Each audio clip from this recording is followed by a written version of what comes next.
So in this video, we are going to discuss about different data types that are available in C++. So let's quickly get started. See, in C++, there are many data types, okay? All these data types are divided in three high-level categories. So these three categories are primitive data types, then we have derived data types, and then we have user-defined data type. So all the data types in C++ can come under any one of these categories. So they can either come in primitive data type category, or they can come in user-defined data type category, or they can come in derived data type category. So let's quickly discuss what different data types comes under primitive data type category. So in the primitive data type category, we have first subcategory that is called as integral data types.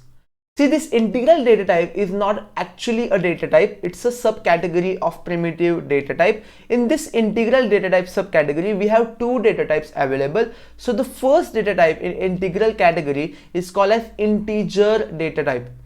See, there's a difference between integral and integer. So integral is a subcategory, and in that subcategory we have two data types. First is integer and second is character. Okay, so in primitive we have integral subcategory, and in that integral we have integer and character data type available. Okay, see, I'm going to explain you what is integer data type, what kind of values integer data type can deal with. So we are going to come to that discussion. Right now, just quickly go through all these names. Okay, then in primitive data type we have second subcategory that is called as floating numbers. In the floating numbers subcategory we have two data types. The first data type is called as float and the second data type is called as double. And then in the primitive data type we have next data type that is called as boolean. See, boolean is a data type in primitive category, it's not a subcategory, it's a data type. And then we have a void data type in primitive data types. Now let's quickly jump on to the next category that is called as derived data types. So in derived data types we have four data types in C++. So the first data type is called as array, then we have pointers, then we have reference, and then we have functions. Okay, so these four data types comes under derived category. Then we have the next category that is called as user defined data type. In the user defined data type we again have four different data types. So the first data type is called as structure, then we have class, then we have enum, and then we have union. Okay, so these four data types are present in user defined category. Let's quickly revise. In primitive we have six data types. First one is integer, then character, then float, then double, then boolean, and then void.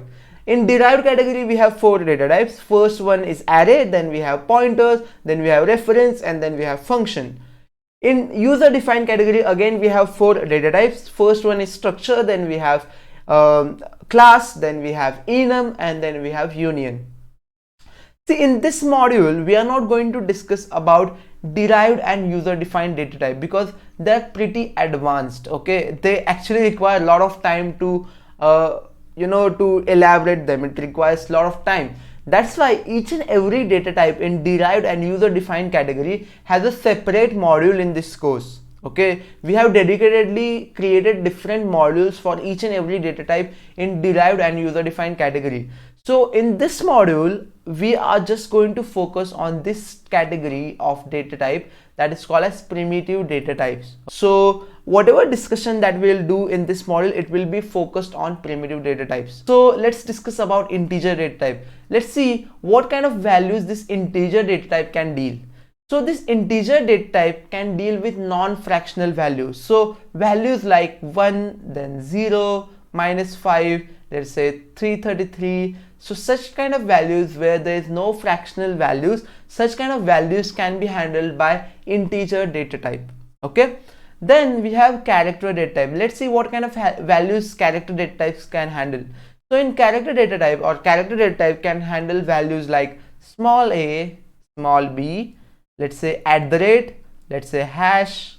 So such type of values, such type of characters can be handled by character data type. See, each and every data type is responsible for handling different values. Just note that very carefully. Integer is handling this kind of values, whereas character is handling these type of values. Okay, then we have float and double data type. Let's see what kind of values float and double data type handles. Okay, so whenever we have some fractional values like 1.3, then 3.66, then 8.9, -3.5. So if we have such kind of values, then these kind of values can be handled by float or double data type. See, I said float or double.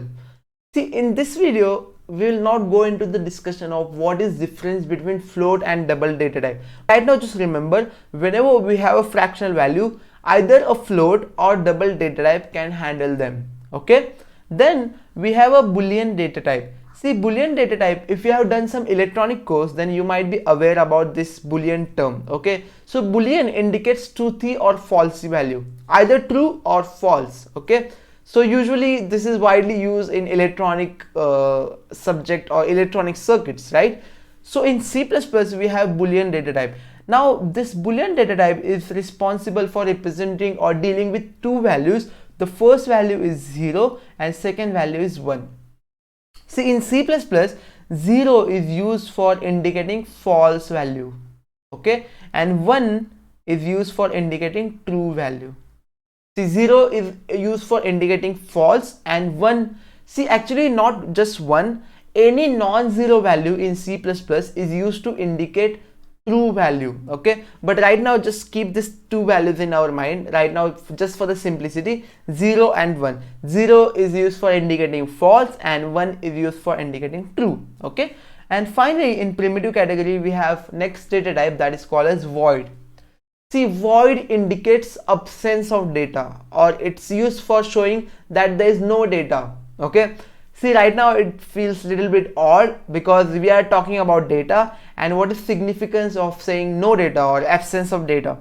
So what else recommend you is, right now let's wait. Whenever we'll go further in the course, you will get more idea about the void data type. Right now just remember that void indicates absence of data, or void indicates that there is no data available, okay. So yeah, I mean, that's it about the primitive data types. We have discussed what different data types are present in C++, and then we also discussed what different values primitive data types can hold, okay, or they can deal with, okay. So thank you so much for watching this video. See you in the next one.